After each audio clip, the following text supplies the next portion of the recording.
Good afternoon. It is Sunday, 8 o'clock. Do you know where all your discs are? I'm your host, Josh. Welcome to another episode of the DSP. Don't mind my horrible tan lines because, because I had 2 tournaments this weekend and I got cooked. I decided not to wear any sunscreen, so now I got these funny looking tan lines, so don't mind them. Tonight's guest is one of my buddies that I met when I first started about 3 years ago. I met him at a tournament at Emory, and I was playing that course kind of blind. I thought that was a great idea back then. Turns out that's not a good idea. So he definitely helped me out, told me where all the baskets were. So yeah, let's send it. Let's send him the request to join. Here we go. All right. Right. So now we'll have him hit the button and join. Till then, we'll just wait. Here he is, the man of the hour. How's it going, buddy? Oh, it's going. Not too bad. That's good. That's good.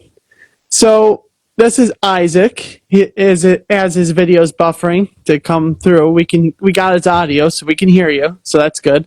Tried nothing. So, tell us about how long you've been in disc golf. Like, when did you start, and how did you even decide? Hey, I want to give disc golf a try. So I've been actually. I want to see if I can fix this so I'm not getting too much overlap here. Okay. Oh crap! All right, so I'll let you fix that, and I'll just talk about this past weekend while we're waiting on you to get everything else set. All right, I think we're good. Am I still here? Yeah, you're still here. Like we can hear you, but we can't see you. All right, so let's try that button maybe. See if I can send. Are you using your phone? Yeah, it's. Okay. So I'm a first-time Instagram user, so.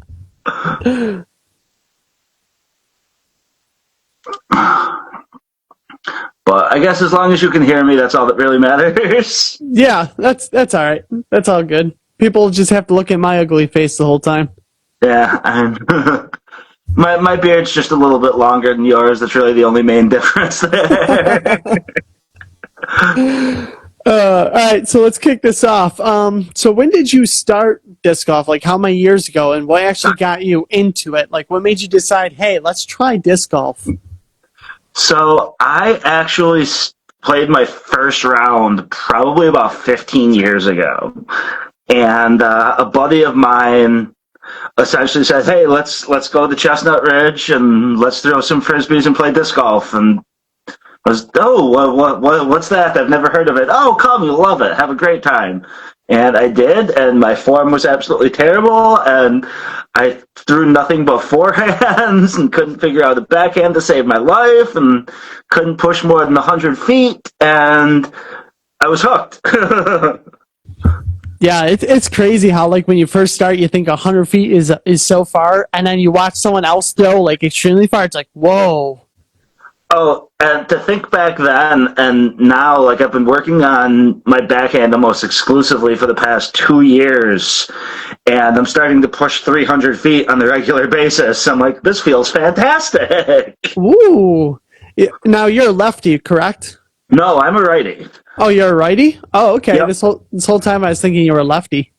No, no, I can't do anything with my left hand. Neither can I. So what was, like, your first set of disc golf discs that you got? Like, what'd you get when you first started playing? Hand-me-downs. 100% hand-me-downs. I was putting with an Aviard. I think I was throwing a Beast, a Boss, and maybe an old school T-Bird. So an old school DX T-Bird that I think I might actually still own somewhere. That's awesome. So, like, obviously your bag has grown since then. So what's in the bag this year for you, and what discs are you leaning on the most? So I discovered a West Side Hatchet, and it has been my go-to driver. Little bit flippy, little bit, lot of bit glidey. It's a 6 glide disc, and it's when I release it, I find I don't have to put full force behind my throws. I can kind of take a little bit off and still get a nice little hyzer flip out of it and get it to carry. Every time I try and put too much on it, I turn it over too much, but that's really been my go-to for a driver. Before that, I throw a lot of escapes too. I think I have 4 different plastic escapes in my bag. If we're looking at lower speed discs, I am in love with a very old mold. I love the Innova Cobra. And I have a DX plastic, 2 Halo, and the Champion plastic that I bag. The only reason I don't have a Pro plastic is because they're $125 on eBay because they're not for sale anymore. Holy mackerel, that's like the most expensive disc I've heard of. Yeah, they stopped making them about 8 years ago. So it's like one of the OGs. Yes, absolutely.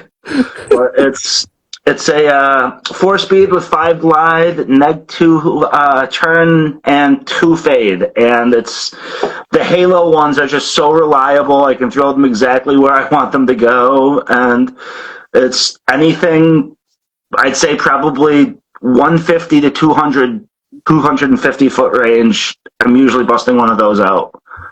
Nice. That's pretty cool. What are you putting with these days? Pixels. I putt with a premium plastic pixel. I putt with a glow pixel, which throws a lot of people off. I do bag just a normal soft and the firm electron plastic ones that I usually like for upshots to about 100 feet. But there's something about the premium plastic in the hand, having the nice weight of it, and I know how it flies. It's reliable for me, and that's probably the most important thing. Yeah, what drew you to the Pixel? Because I've been seeing a ton of people this season putting with the Pixel. So I used to putt with an Innova XT Nova, which is a slow-speed disc with low glide and 0 fade, 0 turn. It's one of the few Innova discs with an overmold. And I looked at the Pixel and I said, oh, this is the same thing, but it has more glide. This is fantastic. That's pretty cool. What's your putting range these days? Are you sinking the 20-footers like no tomorrow, or still up a little bit? So 15 feet is about my gimme range right now. Every once in a while I don't take my time and I'll still miss one of them, but I'm slowly starting to work back to the 20, 25 feet. And ideally I'd like to get to the point where anything inside the circle is just automatic, but I'm content with the fact that, okay, if I can consistently hit 20-footers, I'll be happy with that. Yeah, it seems like that's kind of like the main difference I've seen, like, since I jumped up to MA2, is how many people can drain like almost everything in C1 and make it look so effortless.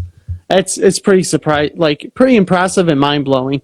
Oh, I always tell people putting is the hardest part of the game, and it is the worst part of my game. So, yeah, I definitely feel that. Like today, I had a bird look that I turned into a bogey, completely airballed like a 15-footer, just airballed it, and then I had a 30-foot comebacker and missed that and had to tap out for a bogey. I was like, ugh. Yeah, the old bird doggy never feels good. No, never does. So, how's this season been going for you? I've been hearing that you finally took down a tournament. Yeah, I picked up my first win, not this weekend that just happened, but the weekend before that. Made the drive out to Kennedy to play in the Chautauqua County Open. Shout out to Randy Fox for hosting that one, or for being the TD for that one. Those guys down there put on a fantastic tournament. They know how to have fun. Everyone on the cards is it's always a good time. There were a ton of other guys from Buffalo that came up. Neil McCallum, who just won the MA4 at the Western New York AMs. Tommy the Rocket was down there. Josh Karcher. There was a bunch of Buffalo guys that made the trip down, and I was up by 2 with. I had 2 holes left to play. The card in front of me, which had the guy who was right behind me, had 3 holes left to play, and I parred out, and he birdied one of them and parred the other 2, and I got lucky enough to take it down with a -9. It was also my first ever 900 plus rated round. So yeah, so those first 900 rated rounds are like amazing. oh, just felt so good. Everything about my game was on. My putting was great. My driving was on point, and I think I took 3 bogeys all day. And I was just telling myself, okay, I play MA3. Par is important in MA3. So par is good, birdies will come. I tell myself that 5 or 6 times a round. So.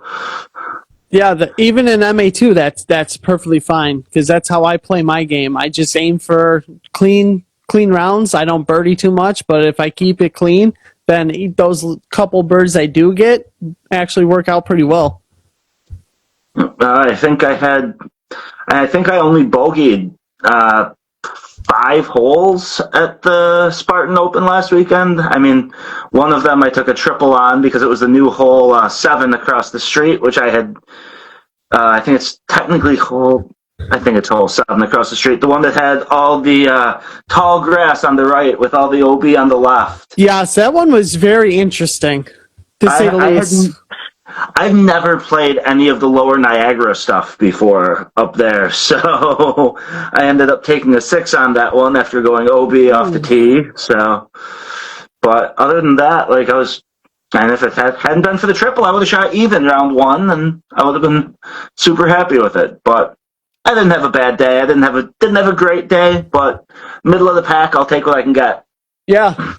So back to the tournament you took down. What were those courses? Were they open or were they kind of wooded? So it's a place called Soaring Acres, and it's half of it is wooded, half of it is open, I would say. But even the open shots, like the one I can think of off the top of my head, that's a fairly open shot, but it's a hard hyzer to the left, and it's 297 feet, but there's a wood line on the left that goes out for about 240 of those feet before slowly wrapping around the basket. And there's tall grass out of bounds on the right. So it rewards accurate drives, but it's a par 3 course that someone has set up in his backyard, and it's obviously a labor of love. It's so obvious that he's put in so much effort into making the course fantastic. You can tell he cares about the game. And the wooded holes are short and technical. Some of the open ones, there's a lot of elevation play at the course, which is fun. Hole 18 is about a 315-foot shot that drops about 75 feet. So it's a ton of fun. It's one of my favorite courses in Western New York, to be honest. And it is, like I said, it's a private course. So I wish I could get to play it more often. Yeah, that's probably within an hour drive, or? Yeah, I'm in Orchard Park. It's about an hour and 15 minutes for me. Okay. Okay. That's not too bad at all. No, and I grew up down in Chautauqua County, so I know that area fairly well.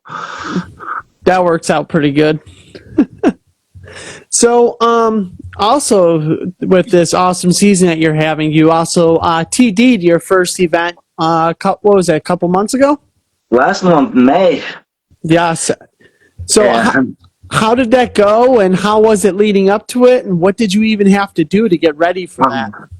It was stressful. There was at the beginning, it was a lot of hurry up and wait. It was, okay, we're getting this set up. We've got the disc golf scene site active. Okay, now we just wait for people to sign up, wait for people to say, oh, cool, people are starting to sign up, getting exciting. We had to make sure we had insurance for it. We had to make sure we had the park reserved. We had to, once it started getting closer to the date, it was, okay, now we have to start pushing, getting players packs and things like that. It was a lot of, hey, let's get this done. Okay, now we have to wait because there's nothing going on. Okay, now we got this done. Okay, now we have to wait. And then the week before, it was very much push, go, trying to get everyone I could checked into UDisc ahead of time to keep score because it wasn't sanctioned. Saved a lot of time. Saved a lot of time getting people checked in ahead of time. Overall, I'd like to say that it went really well. I mean, we had 58 people playing, which everyone has said, hey, that's insane for the first tournament you've ever run. And I was happy with that. We ended up raising $1,800 for the dog park in Springville. So that's the important part. Yeah, that's so cool. So, the actual running, like the day of the event, was it kind of like stressful? Were you able to play in your own tournament, or did you guys just stay out of it just to make sure you were getting the TD stuff done? I did. I got lucky enough that I was able to play in it. I had a ton of help. Shout out to Andrew Myers at Halleck's Disc Golf. Gave me a ton of help. Justin King was a fantastic resource to use while he was there. He's the one who actually designed that course. They were instrumental in moving the baskets in between the second and third round because I tried to have it as close to the Griffin Open as possible so people could kind of use it as a nice little warm-up for that event, which happens later in the year. And it was, once everything was into UDisc, keeping score and setting up cards for the next couple rounds, super easy. We had a bunch of items that we raffled off after, which is probably took just as long as one of the rounds. But overall, I had enough of a support network and enough people there helping me. I mean, shout out to my wife. Honestly, my wife put up with me doing nothing but talking about disc golf for a week, and she's the numbers one in the relationship. She crunched all the numbers, she did all the work, figured out exactly what we could do for payouts for everyone. I can't say enough good things about everything that she did to help me. That's really cool. So, what did you learn from doing this event? Like, what were the things you walked away with? You can't make everyone happy, but you want to make sure everyone still has a good time. You're going to get people on cards together who don't get along. It's going to happen no matter what. Even if you try to make sure everyone's on a card where everyone likes everyone, it's not going to happen every time. You really just have to go out there, put on the best event you can, make sure it's as fun as possible for everyone playing in it. Yeah. So is there any plans to do this event again and then additional events maybe in the next year? I don't know about additional events in the next year, but we're definitely planning on running it back next year for Throw a Dog a Bone too. So I'm excited. I'm looking forward to that. That'll be cool. Is it gonna be the same course, you think? Different course? Are you gonna throw some extra OB? We're leaning on the same course. I enjoy having it in Springville just because the dog park that we're trying to get built is going right in Springville, so it kind of fits the theme perfectly. We might throw in a couple additional OBs, might try and throw in a temp hole with an island, make things interesting, but we'll see where it goes. I have a whole another 10 months before I even have to start thinking about it. Yeah, that's true. That is very true.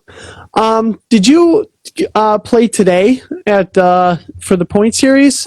No. At Royalton? No, you're not doing point series? Not. No, well, I did the first couple, and I was looking at the schedule, and I was thinking there's so many other events that I want to do. I would love to be able to play all the point series, but I play enough. I figured, okay, we're going to give my arm a little bit of a rest, and Like I'm planning on doing the AFDO up in Rochester this year for the first time, and there's only so many tournaments I can do a year, and not just physically but financially because a lot of them are expensive. Yes. And I'm looking at more of the cheaper stuff, like the Red, white, and blue? $10 red, white, and blues tournament they're having at Emory is something I'm looking into. I'm probably going to end up doing. But there's some I'm looking for. Like I'm trying to spread out a little bit more.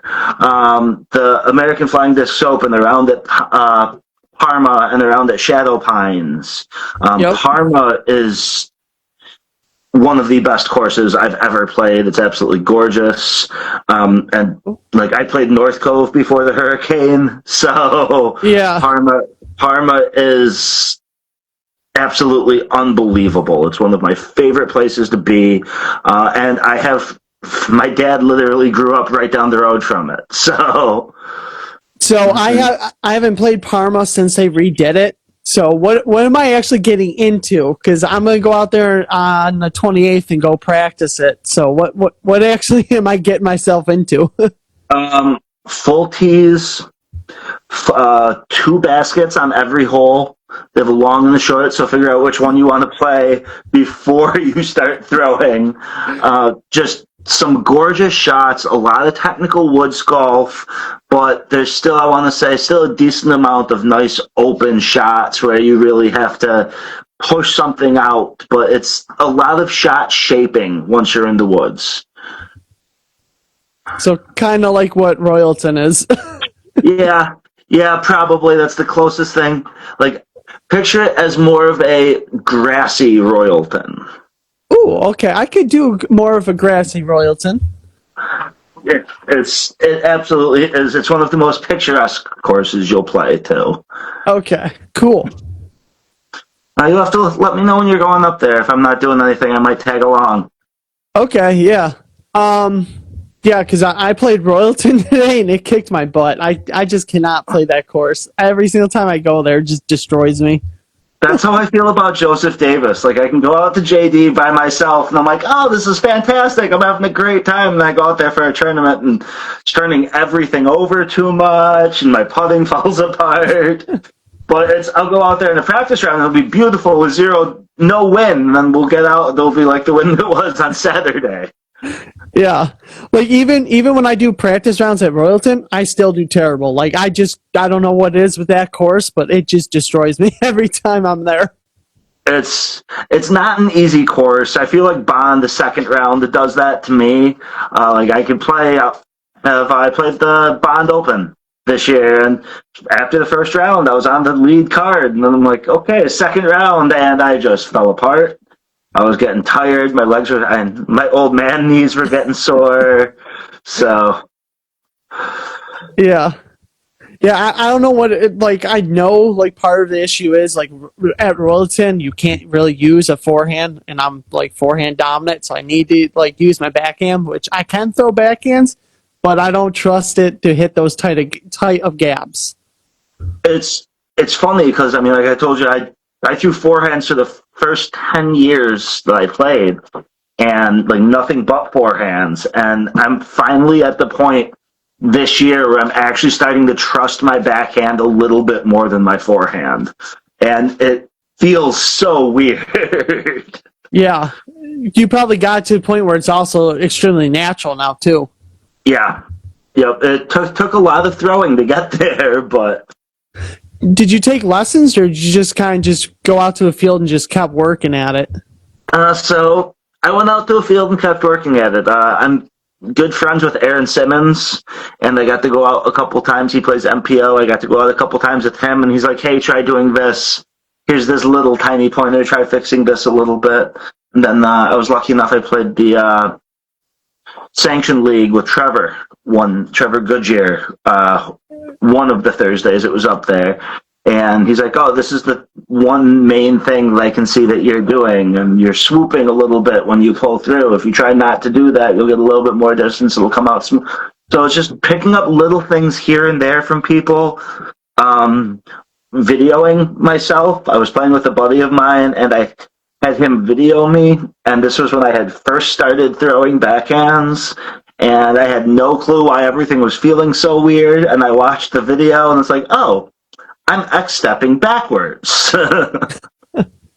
Yeah, I actually do see a good amount of people stepping backwards. Sometimes it works, other times like, oh, It's like you're closing your hips. You don't want to be doing that. You want to be opening your hips. Come on. yeah. So outside of Parma, like, what is your next favorite course that you love to play? um, Emery is one of my. I probably played ECP the most, just between leagues and things like that. Emery is always a blast because it's such a challenge. It's also only 15 minutes from my house. Honestly, the Griffin in Springville, for a short par 3 course, it's quite challenging. Has some holes where you really need to hit your lines, otherwise you're screwed. That course is probably the reason that I developed my backhand Anheuser. So if it wasn't for the Griffin, I wouldn't be able to throw that shot. Outwater. The more I play Outwater, the more I fall in love with that course. It's just really well designed. A little bit more mowing frequently would be nice, but the course itself is just designed well. There are birdies to get, but nothing's easy. And I feel like that's the way a good course should be. Yeah, yeah, I agree. Like, I enjoy courses like Emory. Every time is another course that like kicks my butt, but it's one of the courses I have like the most fun at because it's so challenging. Yep. Yeah, and then I like Bond because of the views, and I like being able to throw the forehand all over, just like at JD and Como. I like those courses because I can just rip forehand all day. Through the longest shot of my life at Bond at Traveling Doubles League off the blue tees on hole 6 down the hill, 615 feet, even with the opening off the tee.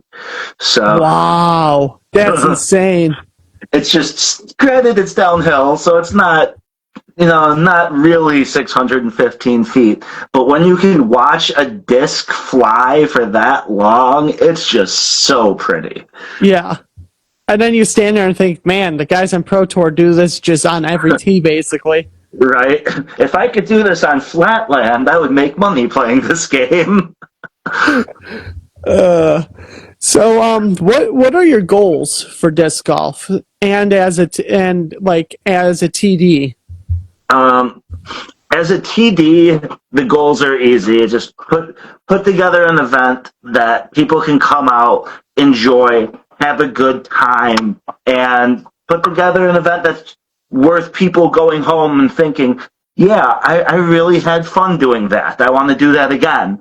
As a player, I hit 3 of my goals already this year, which is I hit through a 900 rated round, won my first tournament, and as of the last ratings update, I am over an 850 rated golfer. So I guess the next step from there is try and hit 875 and try and throw 900 rated rounds a little bit more consistently, maybe pick up a couple more wins, but we're moving in the right direction, which feels fantastic. Yeah, that's the most important part, is that you're going in the right direction. Oh, that's the reason I originally joined the PDGA was so I could get that rating, so I could kind of gauge if I was getting better or not, or what I had to do to get better. And to see my rating climb the last 2, climbed by 11 points last month, climbed by 12 points this month, and to see it slowly making its way up is exciting. Yeah, it's very exciting until you get to a certain point and you're just stuck at the one spot and it's like, Right. But that's when you go back, you look at your form, you're like, okay, these are the things I can tweak to get just a little bit better. And that's the thing about this game, is it really is the little things that you change that make such big improvements. I changed up my putting stance recently, and I'm a lot more accurate. I'm not missing things to the right like I used to every 4 putts. So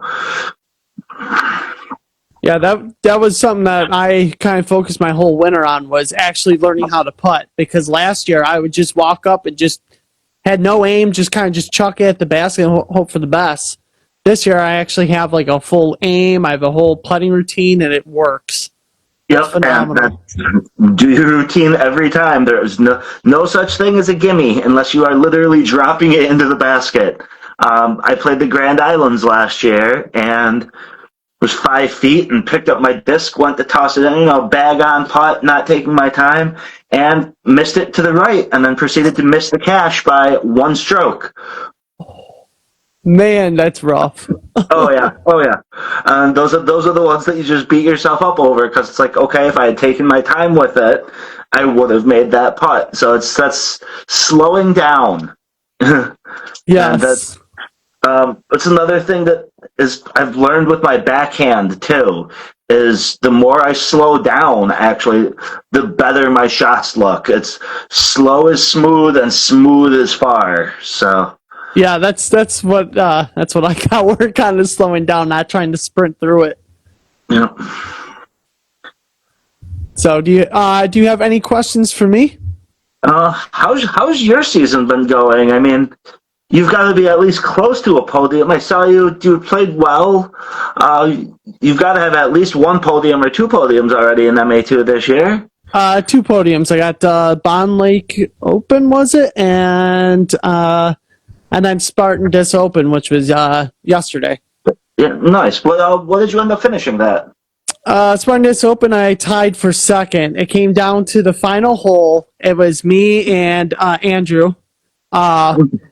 Yeah, we were both about 40 feet away from the pin. I had to putt first, and I hit cage, and then he drained his bird putt, so then he took the win, and I ended up second. But if we both would have missed that bird putt, it would have been a three-way playoff between me, Jacob, and Andrew. Andrew is so much fun to watch play because he throws the disc so well. He's just a fantastic player, and he's a great dude. He's so much fun to be on the card with. Yeah, I've actually played with him every single year, at least like 2 times every single year. He's been on my card. It's fun. Yeah, he's a great guy. Honestly, one of the things I love the most about this sport is how much. Yes, there's competition, but everyone's propping each other up. So, like, you're not actively rooting for your opponents to throw bad shots. You want to see them to throw good shots. You want everyone to throw as well as they possibly can. And that encouragement, even with the competitions, is one of the things that really drives me to it and makes me enjoy this community as much as I do. Yeah, so expanding on that idea that you were just talking about, like on how it's a competition, but you're not rooting like against anybody. So leading up to like a couple weeks ago, like I was always like in my head, like constantly like, oh, I gotta beat this person, I gotta get this bird, gotta do that. And I was playing terrible. Well, my buddy Justin, who was one of my first couple guests on the show, he's down in Florida. He explained to me like that each round is like artwork. Like you have your way of playing and your style. It's your artwork. So instead of viewing it as a competition between you and everyone else, it's you displaying and expressing yourself through your game. I was like, oh, that's actually a very interesting way of looking at it, and it's actually helped me calm down through rounds and just kind of focus on what I'm doing. And then it also helps like when you're having an off day like I had today, I wasn't letting it get to me. I was just like, it is what it is, you know? You're not going to have every round be perfect. Some rounds are just going to be terrible. But instead of compiling it on yourself and just being miserable about it, I was kind of like, Right. it is what it is. That was like at the tournament I won. I got to just. I can't even say I tuned out everything else because I didn't. Like, I was still enjoying watching my card mates throw, but it felt more like a casual round than a tournament setting. And if I can replicate that every single tournament, there's nothing like it. Yeah. It works out perfectly when you're able to not like tune out, but just be at calm about it and be like, Sometimes you're just going to have to take a bogey. It is what it is. We're not pros. Yep. What happens, happens. Yeah. Take what the course gives you. Yep, exactly. Yeah. Like Royalton for me, every single time for right now, just going to, rob my lunch money. It is what it is. That's that course is, it's not forehand friendly, and it's not very forgiving either. No. I had a couple tree kicks today, just where the disc looked great. I nicked a tree, and then it shot me like 70 feet off to the left or right. It's like, Yep. Seriously. Yep. And super tight lines. Super tight lines. Yeah, I've yet to break a 5 over in in an actual round. I shot a +4 there, so I was mad. I played like crap by the Western New York AMs, and I was disappointed in myself. So I'd gone up and played both Royalton and Wilson Wednesday, and I shot traveling doubles league was at Joseph Davis. So I'm like, okay, let's just make a day of this. I'll go play Royalton, then we'll go up and play Wilson, and then we'll go up to JD. It'll be great. Shot a +4 at Royalton, and then a +4 at Wilson, and if I'd been able to do that during the tournament, it would have been fantastic. Instead, Yeah, I know how that goes. But back to what your question was, how my season's been going. It's been kind of like a roller coaster. Sometimes I'm on, other days I'm off. It just, my consistency still isn't where I want it to be, but it's getting there. It's a work in progress. So some tournaments I'm up pushing for a podium finish. Other ones I'm at the bottom scrapping for the final couple spots.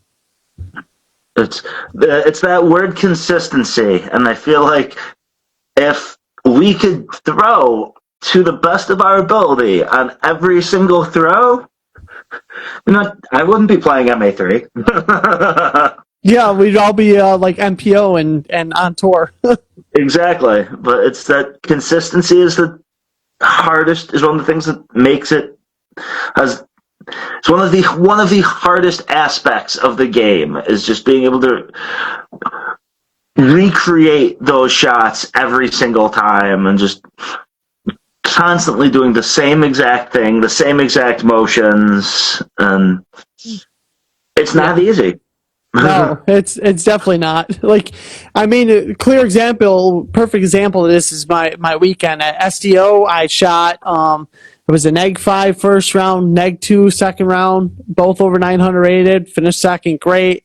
Go to Royalton today, ended up 6 over, shooting absolutely terrible, missing lines, and then missing easy putts, and had like an 860 rated round and ended up towards the bottom. Yep. It's just it is what it is. Yeah, and it's a lot of it, like for me, the consistency is like field work has improved my consistency a lot, because it's just let me go out and just, okay, we're going to throw 10 different discs the exact same way, and we're going to see how it's let me learn my discs a little bit more, and it's really kind of let me dial in that accurate, consistent form that I've been missing. Like, I'm at the point where when I throw a bad shot, I know why I threw a bad shot. I knew what I did to make that shot be bad, whether it's an early release or holding on to it a little bit too long or having my hips angled in the wrong spot. I'm at the point where I know what I did wrong. I know how to fix it. And that's something that fieldwork gives. It's just going out and, like I said, throwing the exact same way 10, 20, 30 times with different discs, and it's okay, this is how it's supposed to feel. Yeah, I like for my field work, I'm like that with my forehand. I got very consistent. I know where they're going to land. I know how they're going to fly. And then when something's not right, I know exactly what it is. But for my backhand, it's no idea what I do wrong. And the only thing that I'm starting to notice is when I could feel the brace foot touching the ground and then pulling through. So, I mean, that's a big improvement, where last year it was just kind of just ripped through whenever. I'm actually pretty happy with where my timing is now. And it's just little things like adjusting my footwork Trying to step out a little bit more instead of stepping directly in front of myself on the X step, trying to angle the foot back a little bit, and trying to keep the hips involved and get that nice follow through, nice rotation. It's a lot of people liken it to winding yourself up like a top. I think of it as more of when I'm throwing, I'm trying to release myself and spread wide, kind of like a ballerina does, that stereotypical porcelain spinning ballerina, kind of like something like that. Yeah. And that's helped me get smoother off the tee and when throwing distance and when throwing good up shots and good backhands. So That makes sense. That's a good analogy. I like that. Cool. What are you playing next? I think next I'm on a 2-week tournament break, and then I think my next tournament is the red, white, and blue out in Emory. And I need to sign up for that one. I've got this month has been absolutely ridiculous for me. I had AMs, and then I had Chicago County Open 2 weeks ago, and we had Spartan last week. I've got playing a doubles tournament up in Brockport that's raising money for a dog rescue this coming weekend, and then I've got Larkin the day after that, and then the Michael Kelsey doubles tournament is the week after that. So this month has been fairly full for me. Yeah. It's been tournaments every weekend for me up until like this point basically. That's another good one. If you ever get the chance, go check out Big Guys Campground up in Brockport. I love those. I love that course. I've been out there a few times. It's so much fun. So much fun. The layout is phenomenal. And I know Backbone is running he's got 3 flexes set up for the next couple weeks. Cheap signups too. Yep. Yeah. Probably thinking about getting in 1 or 2 more sanctioned rounds and other than the Red, White, and Blues of Emory, I don't really have any other sanctioned events until August. I've got the American Flying Discs Open up in Rochester, and that's going to be a blast. Yeah. So. Yeah, and then also in August the Aberdeen Glass Classic up at Emory. That one's. I'm thinking about that one this year. The fact that it's only 1 round a day is gives me encouragement because it's 2 rounds in 1 day at Emory I've torn my ACL twice. I've cracked the inside of my kneecap, same knee. It's 2 rounds in 1 day at Emory is a lot for me. Yeah, having a flex, you got a tee time, and then it being 2 days is way better than having 2 rounds at Emory, because the backups normally for like a tournament where it's 2 rounds at Emory with the normal layout, and like the backup is insane on hole 1, and you're there for so freaking long. Mm-hmm. That's one of the most fun holes to throw on the property too. Yeah. So.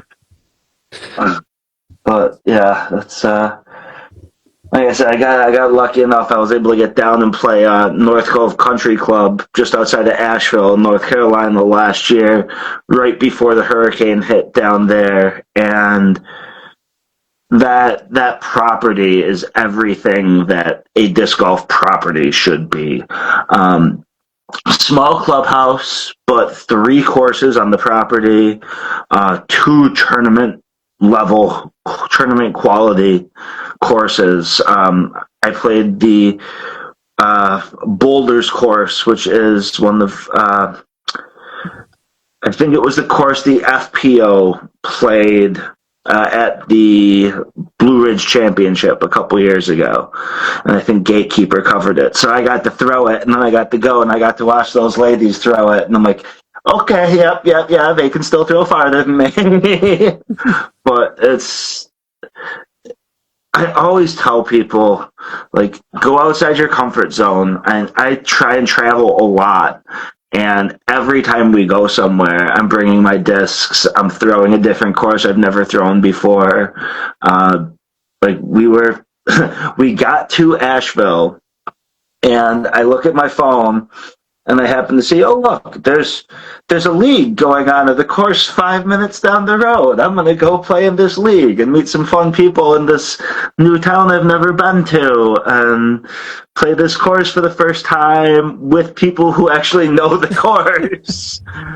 And it was the community, the disc golf community is, no matter where you go, if you're on a course playing with someone, even if they're from down there, from here, from California, anywhere, is just a great time. The community comes together so well. I was lucky enough, I want to say it was last year, the end of last year, a couple guys had been posting on one of the big disc golf Facebook things about going on their disc trip of a lifetime. They were from Jersey, and they drove out to Emporia, and were playing courses like the number one, their number two course in every state on their way through to Maple Hill. And they stopped at Royalton, and I got lucky enough to get a chance to play around with them. And fantastic group of guys, super inviting, super welcoming, and that's what the community, I think, really is here, and that's one of the things I love about this sport. Yeah, for sure. Yeah, the community, the disc golf community is always very welcoming. Like, it's definitely top notch.